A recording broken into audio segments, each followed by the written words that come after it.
Hello दोस्तों, आप सभी का मेरे यूट्यूब चैनल पर स्वागत है। चलिए हम आज की कहानी प्रस्तुत करते हैं। रमीस अब बड़ा हो गया था। पढ़ लिखकर अब उसकी एक अच्छी सी नौकरी एक शहर में भी लग गई थी। कुछ दिनों के बाद उसके माँ बाप को उसकी शादी एक सुंदर और सुशील लड़की से करा दिया, जो कि वह भी नौकरी करती थी। अब रमीस और पत्नी दोनों जॉब करते हुए एक साथ ही शहर में बस गए थे।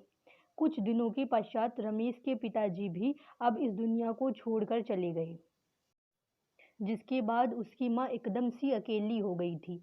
जिसके बाद कुछ दिनों के बाद रमेश अपनी माँ को अपने साथ रहने के लिए शहर ले आया।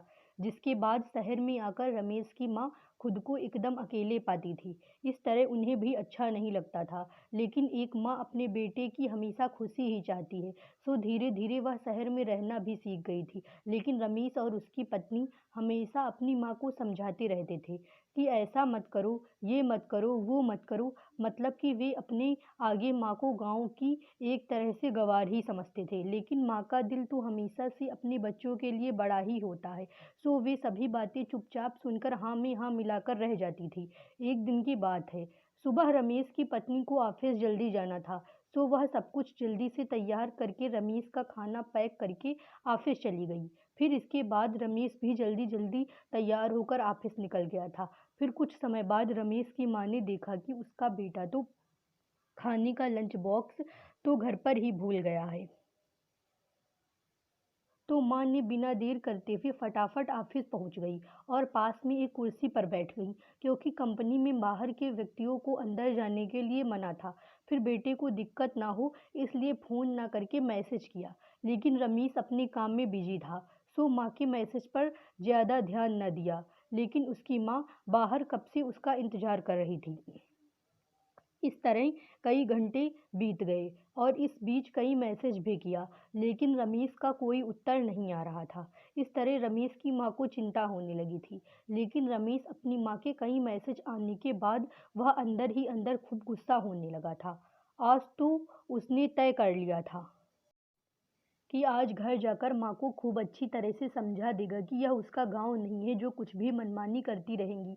और इस तरह शाम हो गई। अब रमेश घर जाने के लिए कंपनी से बाहर निकला तो देखा कि उसकी माँ तो यहीं खड़ी है, जिसे देखकर उसका गुस्सा सातवें आसमान पर था और बिना कुछ पूछे ही अपनी माँ को डांटने फटकारने लगा कि पहले तो घर में खाली बैठे बैठे मैसेज से परेशान करती रहती थी और अब तो उसकी कंपनी में भी आ गई। आखिर यह उनका गांव नहीं है जो मनमानी करती रहेंगी। यह सुनकर रमेश की माँ ने खाने का टिफिन रमेश की ओर बढ़ा दिया, जिसे देखकर रमेश को अब समझते हुए देर न लगी कि वह अपना खाना भूल गया था, जिसे माँ ने जो माँ उसे देने के लिए यहाँ आई थी। इसके बाद रमेश की माँ बोली, बेटा, भले ही तुम बड़े हो गए हो, बड़े शहर में रहने लगे हो, भले ही अच्छे बुरी की ज़्यादा समझ आ गई हो, लेकिन मेरे लिए आज भी मेरे कलेजे का टुकड़ा ही हो, जिसे मैंने बचपन से लेकर आज तक पालते हुए आ रही हूँ। रमीज़ को अब आँखें खुल चुकी थी कि आखिर उसकी माँ उसकी परवाह करते हुए खाना लेकर आई थी, जिसे वह बिना सोचे समझे अपनी माँ को ही डांटे जा रहा था। अब वह अपने किए पर बहुत ही पछतावा हो रहा था, जिसे देखकर उसकी माँ ने एक बार फिर से उसे अपने गले से लगा लिया। और इस तरह रमेश अब आगे से खुद को माँ के लिए बदल लिया था। अब उनकी पहले से ज़्यादा अच्छी देखभाल करने लगा था। जिसके बाद अब माँ को भी शहर अच्छा लगने लगा था, क्योंकि अब उनका बेटा उन्हें फिर से मिल गया था। यह कहानी आपको कैसी लगी हमें ज़रूर बताएं। और अगर आपको यह कहानी अच्छी लगी हो तो हमारे चैनल को सब्सक्राइब कर दें और इस वीडियो को लाइक कर दें।